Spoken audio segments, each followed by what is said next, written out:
బ్రహ్మ ఏవ పంచభూతాని, బ్రహ్మ ఏవ భువనత్రయం, బ్రహ్మ ఏవ అహం, బ్రహ్మ చ త్వం బ్రహ్మణః, అన్యత్ నా కించన. అది విడదీస్తే అన్యత్ నా కించన. ఆ తకారం అనేది పంచమి అంతం కాబట్టి అక్కడ ఏది నకారం మళ్ళీ నకారం అయిపోద్ది, వ్యాకరణం అది.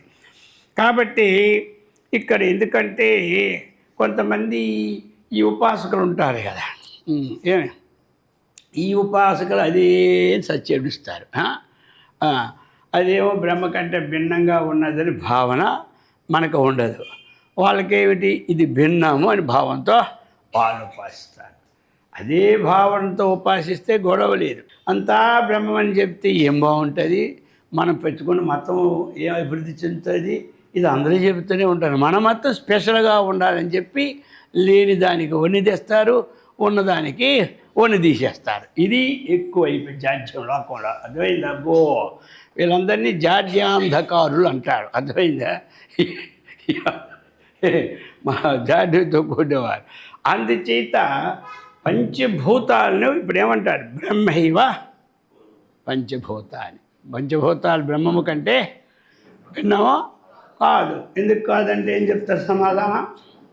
ఎందుకు కాదని అడిగారు, ఏం చెప్తారు? దేని నుంచి ఏది పుట్టిందో అది దానికంటే భిన్నం. దీనికి ఒకటే సమాధానం. అది మునిగిపోయిన సాయంత్రాలు కొన్ని. ఇప్పుడు దేని నుంచి ఏది పుట్టిందో అది దానికంటే భిన్నము కాదు. మట్టి నుంచి ఘటం పుట్టింది, ఘటం మట్టి కంటే భిన్నము కాదు. ఆత్మనః ఆకాశः సంభూతः, ఆకాశాద్ వాయు, వాయోరగ్ని, అగ్ని అయిపోయింది. ఒక దెబ్బకు పుట్టేస్తే పోయి ఆత్మ నుంచి 5 భూతాలు పుట్టాయి. ఇప్పుడు దేని నుంచి ఏది పుట్టాయో అది భిన్నము, భిన్నం కాదు కాబట్టి బ్రహ్మైవ పంచభూతాన్ని. అది పుట్టింది దానికి కారణం కంటే ఈ కార్యము భిన్నమో కాదు. మట్టి కారణంగా ఘట కార్యం. కారణం ఏమైంది? కుండ అన్నిట్లోనూ అనుస్యోతం అంటే ప్రతి అంశంలో వ్యాపించి ఉంది. అర్థమైంది కదా? అందుచేత భిన్నం కాదు. అందుకే ఇక్కడ ఏం చెప్పాడు? బ్రహ్మైవ పంచభూతం. ఇప్పుడు ఈ పంచభూతాలు ఉన్నాయి సరే. ఈ ఉన్న తర్వాత ఇప్పుడు ఏం చేస్తారు వీళ్ళందరూ? దీనికి భిన్నమైనది చెప్పరు. ఇప్పుడు చెప్పకుండా పంచభూతాలు ఏమున్నాయి? 5 ఉన్నాయి. 5లో 1 ఆకాశం, 2 వాయువు, 3 4 5 ఉన్నాయా? ఇప్పుడు వాయువు యొక్క ఉపాసకులు చాలామంది ఉన్నారు. ఇప్పుడు ఇది 100కి 60-70 మంది వాయువు ఉపాసకులు. అర్థమైందా? ఉన్ని వద్దనిలే. ఆ ఉపాసన ఎంతవరకు ఉండాలనేది కావాలి కదా. ఇదే ఎంతకంటే గొప్పది లేదు. వాయువు మీద దృష్టి పెట్టమంటారు. అర్థమైందా? నువ్వు వాయువు మీద దృష్టి పెట్టుకోని ఉండు చాలు, అంతే. వాయువు మీద దృష్టి, వాయువుకి ఏది ఆధారమైన బ్రహ్మ దృష్టి మానేసి, అర్థమైంది అందరికీ. నువ్వు గాలి అయ్యా, ముక్కు నుంచి వచ్చిన గాలి మీద దృష్టి పెట్టుకో. అది లోనికి వెళ్ళినప్పుడు దృష్టి పెట్టుకో. అది ఏకాగ్రత పనికి వస్తుంది. అది సాక్షాత్ పరబ్రహ్మమో కాదు. నీకు అర్థమైంది అందరికీ. ఏకాగ్రత పనికోవడానికి ఉపాసన ఉంది. మనం పెట్టుకుంటున్నాం పృథివీని. కానీ ఏమి వాయువు మీద ఉపాసన చేసిన వాడు పృథివీకి విరోధం పడతాడు. నువ్వు పృథివీ దగ్గరికి పోకూడదు అంటాడు. అది పంచభూతాలు ఒకటే, ఇది పంచభూతాలు ఒకటే. పోనీ ఇదేదో దానికన్నా 4 రెట్లు ఎక్కువ ఉందనుకుంటే ఈ పృథివీ ఉంటేనే వాయువు. మామూలు లెక్కలో చూస్తే, మన ఆలకోణంలో చూస్తే నీకు పృథివీ లేకపోతే ఎక్కడ నిలబడతావా? ఆకాశం నిలబడి అలాగ వాయువా? దాన్ని ఆలోచన చేయదు వచ్చింది కూడా. ఈ పృథివీని ద్వేషిస్తున్నారు వాళ్ళు. వాయువు ఉపాసకులు పృథివీని ద్వేషిస్తారు. పృథివీ ఉపాసకులు ఎవరిని ద్వేషించడు. ఏమిటి పృథివీ ఉపాసకులు? పృథివీ అనేది అందులోనే పుడుతుంది రాయ. ఇందులో ఆ రాయిని ఒక విగ్రహంగా చేసుకున్నాం మనం అందరూ ఏ ఉపాసకులము? పృథివీ ఉపాసన. పుట్టింది కర్ర. ఆ కర్రని చక్కగా విష్ణుమూర్తిగా చెక్కించుకున్నాం. అంటే ఇంకా కొంచెం ఎక్కువ పవర్ఫుల్ అని కొంతమంది ఏం చేస్తారు, ఏం పవర్ఫుల్, మన ధ్యానం ఏకాగ్రత ఉంటేనే పవర్ఫుల్. ఏదో కొంతలో కొంత ఆ పవర్ కొంచెం సేల్స్ కూడా ఎక్కువ అవుతుంది. పవర్ఫుల్ అంటే 10 మందికి ఆధారం అవుతుంది. ఏది కొంటున్నప్పుడు దానివల్ల బ్రతికి జీవులు అందరూ బాగా బతుకుతారు లోకంలో. అందుకని కొంచెం పవర్ఫుల్ అని చెప్తుంటే ఈ పవర్ఫుల్ దాన్ని తయారు చేస్తారు. దీనివల్ల కొన్ని వేల మంది బతుకుతున్నారు కదా జీవనాధారం. అందుకని మన ఇంటిని అలా చూసుకొని ఉండాలి, పవర్ లేని అనకూడదా అది. అందుచేసి ఇప్పుడు ఆ బొమ్మను మనం ఉపాసన చేస్తూ ఉన్నాం. చేస్తున్నాం లేదా? చేస్తున్నాం. ఇప్పుడు ఆయన తీసుకొచ్చాము, అమ్మవారిని చెక్కేసాం, రోజు పూజ మనం చేస్తూ ఉన్నాం. ఇదే శాశ్వతం మనం అనుకోవడంలే. ఏమంటారు? ఇదే శాశ్వతం, కానీ వాళ్ళు వాయువే శాశ్వతం, నీకు ఇంకోటి లేనే లేదంటారు. ఎక్కడ వచ్చింది అంట. ఇంకోటి ఉన్నాడు, అగ్నిని హోమం చేస్తారు, ఎంతకంటే వేరు లేదని వాడు కొట్టుకుంటాడు. చేయడం ఇదేంటి? రోజు తెల్లారి నీకు హోమం చేయడమే ప్రధానం, కానీ ఇంకో దాన్ని చూడకూడదు అంటాడు వాడు. వీడేమంటాడు, నువ్వు ఇంకో దాన్ని చూసావా, చెయ్యి, నీ అంత పాపాత్మ లేదంటాడు వీడు. ఇది ఒకటి మళ్ళీ చేపాలు. ఇది ఈ పృథివీ ఉపాసనకే ఒప్పుకోడు, వాడు అగ్ని ఉపాసనకి ఒప్పుకోడు, వాయు ఉపాసకుడు. పోనీ వీళ్ళేం పంచిపోతాలే, ఇవన్నీ పంచిపోతాలే, తెలివి తక్కువ వాళ్ళందరూ ఉపాసించి పంచిపోతాలే. ఈ పంచభూతాలను ఉపాసించి కొట్లాడేసి వస్తున్నారు వీళ్ళందరూ. ఇప్పుడు అందుకే ఇచ్చే ప్రవేశం ఉన్నాడు. ఒకడు బ్రహ్మాండమైనటువంటి మంచి ముక్కు పొడగ చేశాడు నొత్తు. అది ప్రపంచ ప్రసిద్ధి ఎక్కువైపోయాయి. అప్పుడు ఊర్లో వాళ్ళకి ఏమిటంటే పక్క ఊరు చెప్పుకుంటేనే కానీ ఊర్లో ఉన్న ఊరికి ఎప్పుడు గండాలే, వాడిని ఎవడు అది ప్రేమించడు. అర్థమైంది కదా? పొరుగింటి పొలగారు రుచిలాగా అక్కడెక్కడెక్కడెక్కడ పడుతుంటే పేపర్లో, ఒరే బాబు మన ఊరు ఏ మూలున్న ఊరు, అర్థమైందా? ఇంత ముందుకు వచ్చిందంటే ఎవడరా వీడు, అయ్యా వాడి దగ్గరికి పోయినారు అందరూ. ఓ రోజు, అయ్యా అమెరికాలోనూ మన ఊరి పేరే ఉంది, లండన్లోనూ మన ఊరి పేరే ఉంది, మారిపోతుంది. ఇన్నాళ్ళు మిమ్మల్ని చూడలేకపోయాం, రేపు మీకు మాత్రం ఏనుగు తెచ్చి ఏనుగు మీద ఊరేగించాలనుకున్నామన్నారు. రావండి వాడన్నా, నీ దుంపాదేగా, అరే ముక్కు తయారు చేసిన వదిలేసి పొడగ చేసిన పట్టుకున్నారే నీ దుంపాదేగా, వాడిని ఊరేగించను రా అన్నారే.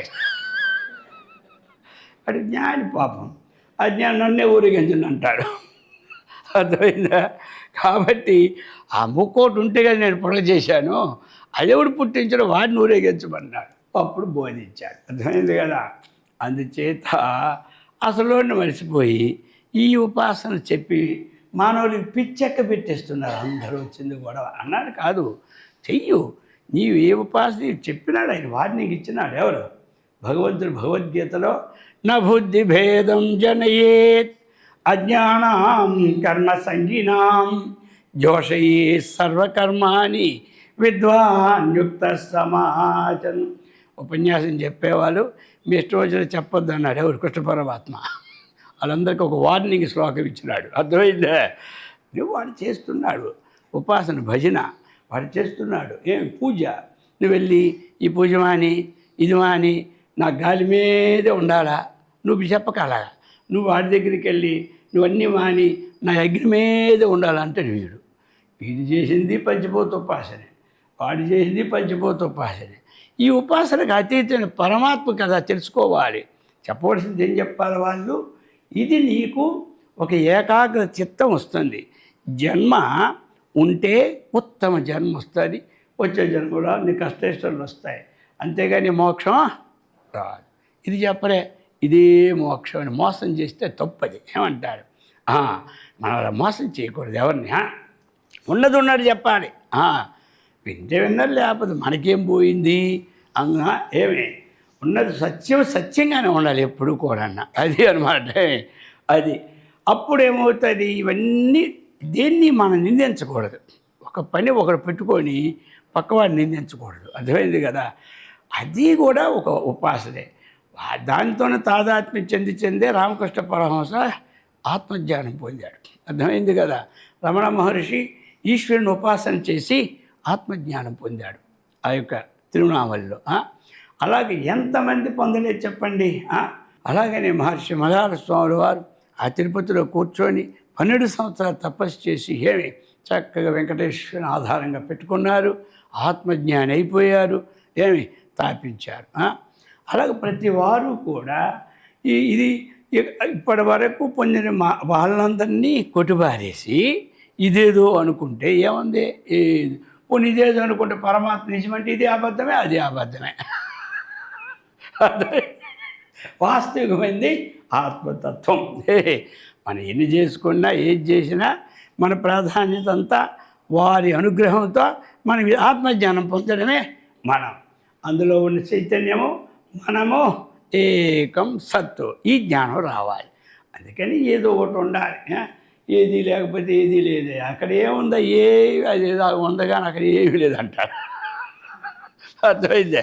ఇదే ఇంక కొంతమంది హై వాళ్ళు ఉన్నారు ప్రవచనం, వాళ్ళు ఏమి పెట్టుకోరు, వచ్చినంత 10 మంది చాలు అంటారు వాళ్ళు. అక్కడ ఒక మూర్తి ఉండదు, నువ్వు మూర్తి దగ్గరికి వెళ్తున్నావా, అయితే మాత్రం నువ్వు నా దగ్గర రాకంటాడు వాళ్ళు. అదొక పెద్ద శాదస్తాం.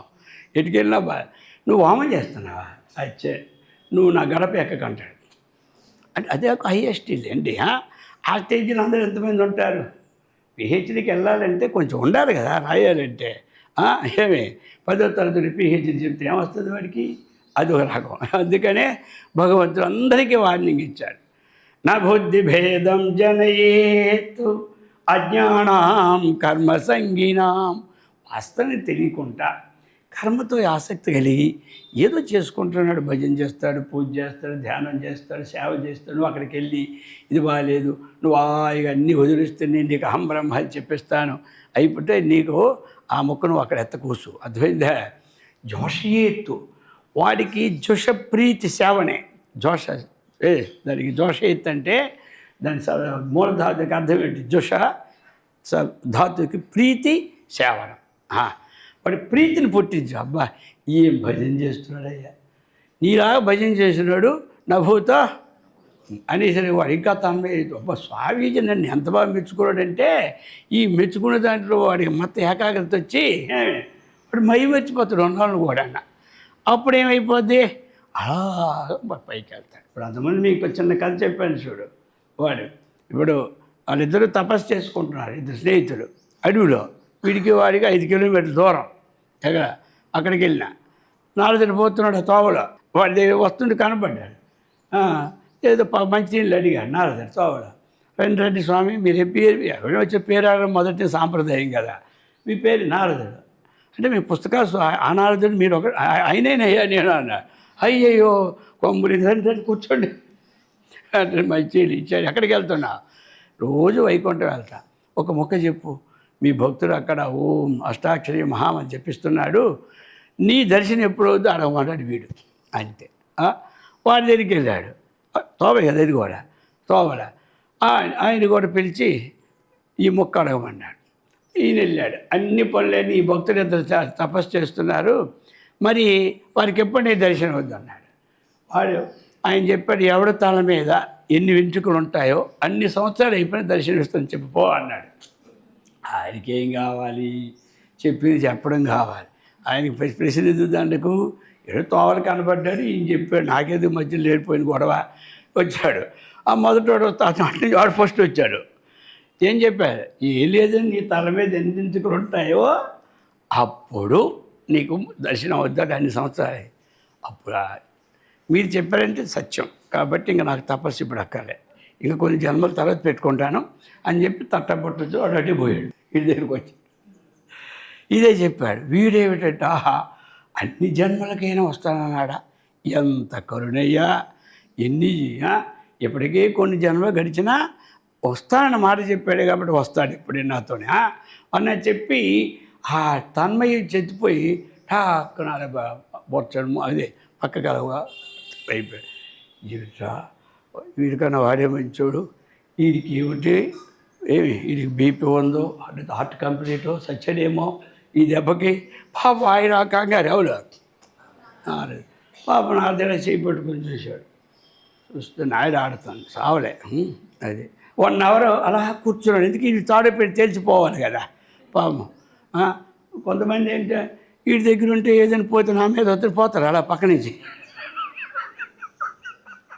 ఎందుకంటే ఈడేం చేశాడని వాళ్ళకి ఆ రోజులు ఆ భయ్యాలు, ఈ రోజులు అదే భయ్యాలు. నిలబడ్డావు కొంపలు మునిగిపోతాయి మళ్ళీ. అది నిలబడాలి, నిలబడకుంటే అలాగా పక్కవాడిని ఆదుకోకుండా దొరికితే జరిగింది కానీ. అప్పటికి గంట అయ్యేసరికి అక్కడికి చిన్న తెలివి వస్తుంది. విష్ణుమూర్తి వచ్చేసాడు, టక్కున వచ్చేసాడు. నారదుడు అంటాడు, ఏమయ్యా విష్ణుమూర్తి, నువ్వు చెప్పింది ఒకటి చేసింది ఒకటి, నువ్వు కరెక్ట్ మనిషి అనుకున్నానే అంటాడు. ఎవడు ఏమిటి అన్నాడు. వాడి బుర్ర మీద ఎన్ని ఎంటుకలు ఉంటే అప్పుడు వస్తానని చెప్పి వెంటనే వచ్చేసావు. ఇక నా మాటకి విలువ ఉంటుంది లోకంలో.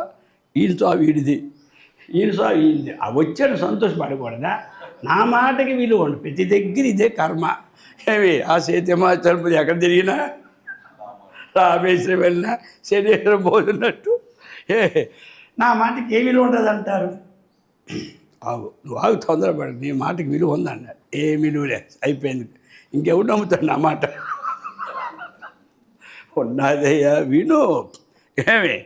ఏమిటి అంటే వాడు తన్మయత్వం చెందిపోయి ప్రకృతిని మర్చిపోయాడు. పూర్తిగా ఈలోగా వాడికి జన్మలన్నీ గడిచిపోయినాయి. ఆ సమాధిలో అవన్నీ గడిచిపోయినాయి. అందుకే నేను వచ్చానన్నాడు. మరి ఈ సంగతి మొదట నువ్వు అడిగావు ఎప్పుడైనా? నా దగ్గరికి వచ్చి అదిగో దేవేంద్రుడు అలాగన్నాడు, ఈయన ఇలాగన్నాడు, ఆయన అలా ఇవే చెప్తావు ఊసులు. నాకు కూడా ఎవడు చెప్పినట్టుంటే మంచిదని వింటుంటా. నువ్వు వచ్చి ఇలాగ చేస్తే తొందరగా కర్మ పోతాయి, ఫలం పోతుంది ఎప్పుడు అడిగావా? నాదే తప్పు అన్నాడు. అప్పుడెప్పుడు అలాగేటట్టు అడగాల. అప్పుడప్పుడు మధ్య నేను ఈ సాధనలో ఉన్నాను, ఈ సాధన సరిపోయిందా, ఇంక ముందుకు వెళ్ళాలా అన్నటువంటిది. అడగద్దా? అడగాలి. అడిగి ముందుకు వెళ్ళాలి. తగ్గిన దగ్గర అడుగుతారు, ఒక సాధన దగ్గరే అడగరు. అడిగితే ఇంకేం సాధన చెప్తారు మరి భయం. ఈ సాధనకే టైం చాలలేదు, ఇంకో సాధన చెప్పితే కర్మ కాలిపోతుంది. ఈ రోజుల్లో అంత గొప్ప కఠినమైన సాధన చెప్పేది ఏమి లేడు, చెప్పకూడదు కూడా. ఎందుకంటే ప్రారంభం ఒప్పుకోదు. అది చేయిస్తుంది ఆ కర్మలో. కొంచెం చాలు, అన్నీ కన్స్ట్రక్షన్ ఇచ్చారు కలియుగంలో. అర్థమైందా? సరే, మొత్తం మీద బ్రహ్మైవ పంచభూతాన్ని ఇక్కడ వచ్చింది అదంతా మనగా. కాబట్టి పంచభూతములు ఎందు మన ఉపాసన ఏమిటి? వీటి ఎందు బ్రహ్మని భావించి ఉపాసన చేసుకోవచ్చు. అర్థమైంది కదా? సాలగ్రామందు విష్ణువుని చేస్తూ ఉన్నాం, శివలింగమందు ఈశ్వరుని చేస్తూ ఉన్నాం, శ్రీచక్రమందు దేవిని చేస్తూ ఉన్నాం మనం ఆరోపించుకొని. అలాగనే ఆకాశమందు కానీ పంచభూతాలు కానీ బ్రహ్మమే అని భావనతో ఉపాసన చేస్తే బ్రహ్మం అయిపోతాం. అర్థమైందా? లేకపోతే అదే మనమే. అర్థమైంది కదా? ఇది కదా. అందుకు బ్రహ్మైవ పంచభూతాని బ్రహ్మైవ భువనత్రయం. ఇంకెందుకు అని చెప్పి ఈ పంచభూతాలతోనే ఈ భువనాలు వచ్చాయి కాబట్టి భువనత్రయం బ్రహ్మైవ అహం అన్నీ చెప్పారు కానీ తన సంగతి చెప్పలేదు. మళ్ళీ అనుకుంటాడు అవన్నీ చెబితే అందరికీ ఆనందమే. తాను బ్రహ్మం అనుకుంటేనే వచ్చింది కష్టం అంతా. పక్కన అడుగుతారు మనం వెళ్ళిపోయిన తర్వాత పక్కే, మన నిజంగా బ్రహ్మ అంటావా? అదే నాకు డౌట్లే. స్వామివారు చెప్పినప్పుడు నువ్వు కొట్టాను కానీ నువ్వు బ్రహ్మ కాదు. అందుకని ఇక్కడ శంకరాచార్య చెప్తున్నాడు, చుట్టూ చెప్పేసి తన్ను వదిలికూడదు. అందుకేంటి బ్రహ్మైవ అహం బ్రహ్మ, నేను కూడా బ్రహ్మనే. ఇప్పుడు మళ్ళీ చెప్తున్నాడు, త్వం బ్రహ్మ త్వంచ బ్రహ్మ. అహం బ్రహ్మైవ, నేను బ్రహ్మమే. తరువాత బ్రహ్మచ త్వం, నీవు కూడా బ్రహ్మవే. ఈ రెండు రావాలి. చెప్పేవాడు బ్రహ్మమే, వినేవాడు బ్రహ్మమే. ఇప్పుడు ఏమిటి? చెప్పేవాడు బ్రహ్మంగా ఉండాలి, వినేవాడు శ్రోతగా ఉండాలి. వాడు బ్రహ్మం కాకూడదు. వాడు అయిపోతే నువ్వు నేను ఒకటైపోతాం కదా. అందుకే నీకు తొందర చెప్పలేదు. దాని బ్రహ్మ లోపల ఉంచుకోడు. ఒకటి కావాలని ఇది 7 పళ్ళ. అక్కడ కూడా మళ్ళీ రాగద్వేషాలే చెప్పిన దాంట్లో కూడా. అదే ఉండకూడదు. అర్థమైందా? ఆయనకి ఈయనకి భేదమేమి అందుకే గురుర్నైవ శిష్యం శివోహం బ్రహ్మజ్ఞానం తెలిస్తే ఏమి అన్ని కొట్టి పరిచాడు ఆయన. అందుచేత బ్రహ్మైవాహం బ్రహ్మచత్వం బ్రహ్మణో బ్రహ్మణ పంచమి అన్నమాట. బ్రహ్మ కంటే ఏమి బ్రహ్మ కంటే నా అన్యత్ కించన ఏమి బ్రహ్మణ ఒకటైపోయిందా అక్కడ ఏమి ఉంది కదా నా అన్యత్ కించన. కాబట్టి ఈ బ్రహ్మణ దగ్గర ఏమిటంటే ఇది ఏమి అకార శ్లేష పెడతారు.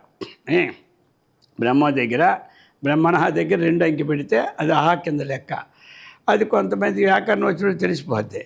బ్రహ్మణ అన్యత్తు అక్కడికి విడదీయాలి. బ్రహ్మణ అన్యత్ అన్యత్ అక్కడికి అయిపోయిందా ఆ పక్క నా కించన. అది అన్యత్ ప్లస్ నా కించన బ్రహ్మణ అక్కడికి తర్వాత పైన రాసుకుంటే గుర్తు కోసం. వ్యాకరణం వచ్చినోడికి అది ఉందని తెలిసిపోద్ది, అంటే పక్కన ఉన్నప్పుడు లోపం అయిపోద్ది హెచ్ఐవాయు సూత్రం చేత. కాబట్టి బ్రహ్మణ అన్యత్ నా కించన అంటే బ్రహ్మ కంటే భిన్నమైనది కించన కొంచెము కూడా నా లేదు అన్నటువంటి విషయాన్ని ఏమి చెప్పుకొచ్చారు.